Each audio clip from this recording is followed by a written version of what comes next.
आपल्यासोबत मनोज जरांगे पाटील आहेत. दादा, आज ओबीसींचा बीडमध्ये मोर्चा होतो, एल्गार मोर्चा असं त्याला संबोधण्यात येते. त्या मोर्चाला छगन भुजबळ यांच्यासह अनेक ओबीसी नेते उपस्थित राहणार आहेत. कसं बघता तुम्ही या मोर्चाकडे? नाही, ते ओबीसीचा नाही हो, तोच गैरसमज लोकांचा निघला आहे. आता बाकीच्यांचा निघत नाही आहे. राजकीय स्वार्थासाठी काम करणार त्याला काय करू शकत नाही.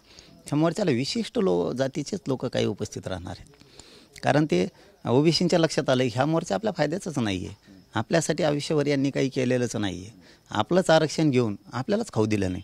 यांनी यांचं ताट ओबीसीतून सुद्धा वेगळं केलं. म्हणजे किती आपल्या बुद्धीचे लोक आहेत. कमीत कमी तुम्ही जर ओबीसीला तुमचा भाऊ मानता, आमचं जाऊ द्या, पण तुमच्यात तर तुम्ही 32% भाऊ मानायला पाहिजे होते एकमेकाला. तुम्ही त्यांच्या लेकराला सुद्धा खाऊ दिलं नाही त्यांचंच आरक्षण घेऊन.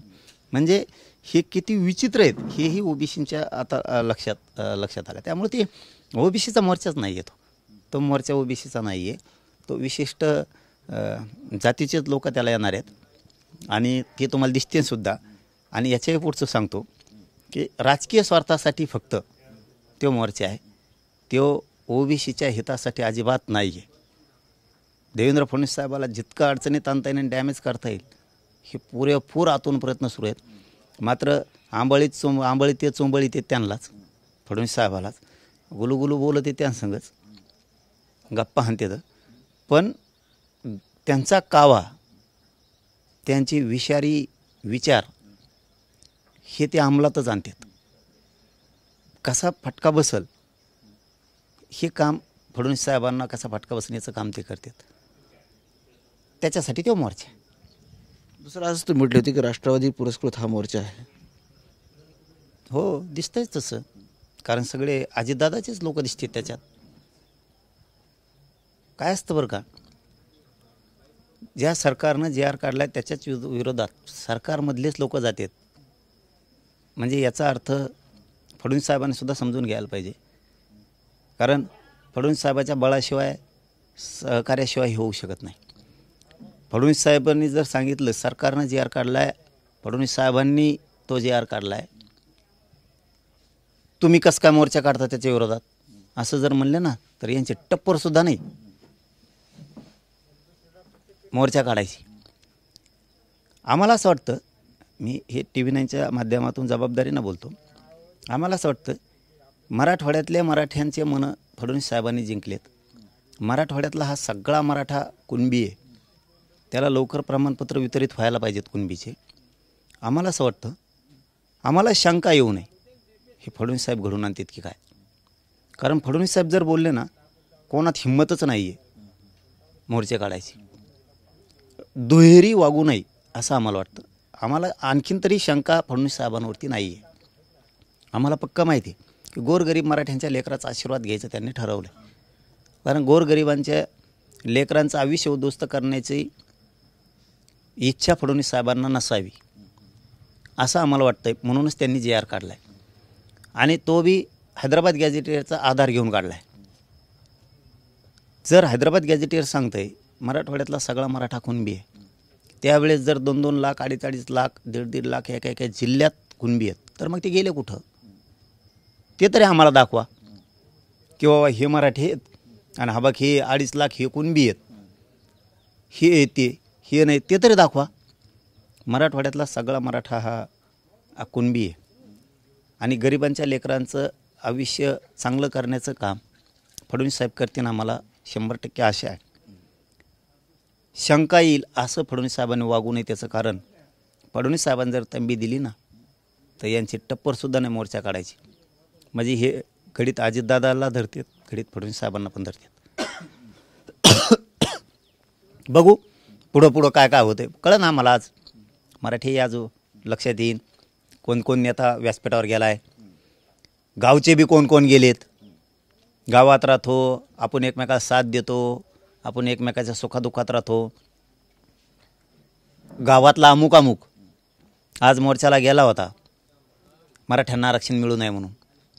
मग मराठ्यांनाही प्रश्न पडेल, याला ज्यावेळेस आरक्षण मिळालं त्यावेळेस आपल्या गावातून एकही मराठा ओबीसीला आरक्षण मिळू नये म्हणून मोर्चात किंवा आंदोलनात गेलाच नव्हता आणि आपण काढले पण नव्हते.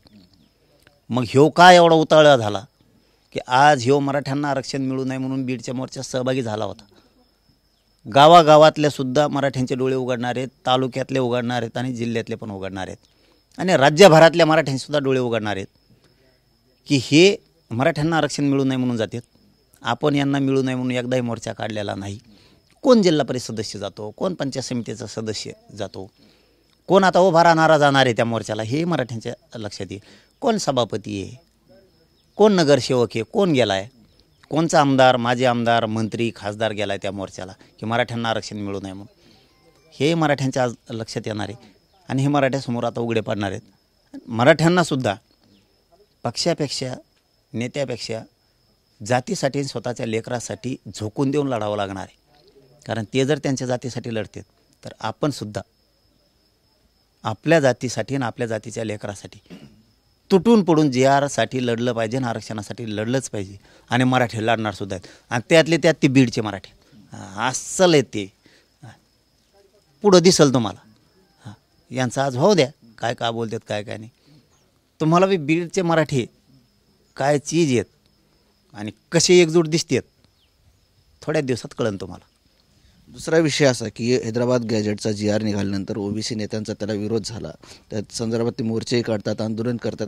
दुसरीकडे हैदराबाद गॅजेटचा जो GR काढण्यात आला आहे त्या संदर्भात सरकार काही काम करताना दिसतंय का, समित्या तयार झाल्यात का गावोगाव, अशी काही माहिती घेतली आहे का, तुम्ही बोलणं झालं आहे का कोणाशी? हो, आज होत्याल गावगावच्या सगळ्या समित्या गठीत, संध्याकाळपर्यंत सगळं होईल. मला वाटतं रात्री बरंचसं काम झालं आहे, रात्री पण आहे सुरू रात्रीपासून आणि आज पण दिवसभर होईल. 5 वाजेपर्यंत बऱ्याच समित्या गावातल्या गठीत होतील आणि प्रमाणपत्रसुद्धा वितरित करायला सुरुवात होईल असं वाटतं आहे. का तर आणखीनही माझा मराठवाड्यातला मराठा आणि सगळा शेतकरी अडचणीत आहे, त्याचं जीवन उद्ध्वस्त झालं आहे. त्याच्यामुळं अधिकारी सगळे पंचनाम्यासाठी गुंतले होते. मराठवाड्यात जवळपास 80-90% मराठा शेतकरी आहे आणि मग आरक्षणासाठी पण अर्ज करायला आम्हीच आहेत आणि इकडं कुटुंब उद्ध्वस्त झाले शेतकऱ्यांचे सगळे, तिथं पण आम्हीच आहेत. त्यामुळं दोन्हीकडं लक्ष देणं आमच्यासाठी गरजेचं होतं. त्यामुळं अडीअडचणी होत्या, होईल काही टेन्शन नाही. मराठ्यांनी फक्त अर्ज करावत, होत राहील, सगळं होईल. एक ना एक दिवस मराठवाड्यातला सगळा मराठा आरक्षणात जाणार. पश्चिम महाराष्ट्रातला सुद्धा 17 गॅजेट ते सगळे गॅजेट लागू होणार आहेत. टप्प्याटप्प्यात सगळं होईल. शांतचित्तानं चलू द्यावं, यश मिळत असतं, लई गडबड करू नये एवढंच माझं म्हणणं आहे. काही आमच्या लोकांना पण आणि समाजाला सुद्धा सगळं होईल. तर हा मोर्चा, बीडचा जो मोर्चा होतोय हा राष्ट्रवादी पुरस्कृत असेल, त्याच्यामध्ये राष्ट्रवादीचे नेते असतील, तर हे अजितदादांना माहीत आहे का? एवढे मोर्चे निघते ते माहीत नाही का त्यांना? मग तर हे लय मोठं शॉर्टच झाला. मग माहीत काय त्यांना? पण काय असतं हे बघा, आज ना तो मोर्चा नेमका कोणाचा आहे? अजितदादा पुरस्कृत आहे का सरकार पुरस्कृत आहे का जातीच्या पुरस्कृत आहे?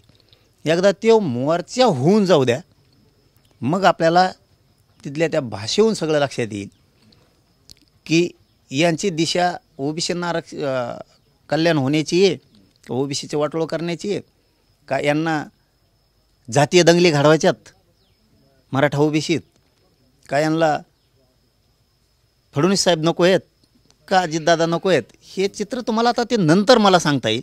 आधी यांची सुरुवात तर होऊ द्या, यांना सुरुवात काय करायची मग आम्ही तिथून पुढं सांगतो. बीडचा जो मोर्चा होत आहे त्या संदर्भात धनंजय मुंडे यांनी पत्र लिहिलेले संबंधित यंत्रणेला टोलमाफी संदर्भात. आता त्या मोर्चाला येणाऱ्या लोकांना किंवा नागरिकांना आता टोलमाफी भेटणार आहे, याच्याकडे कसं बघता? बघू याच्याकडे नंतर बघू. नक्कीच हे होते मनोज जरांगे पाटील. कॅमेरामॅन विशालसह संजय सरोदे, TV9 मराठी, आंतरवादी सराटी, जालना.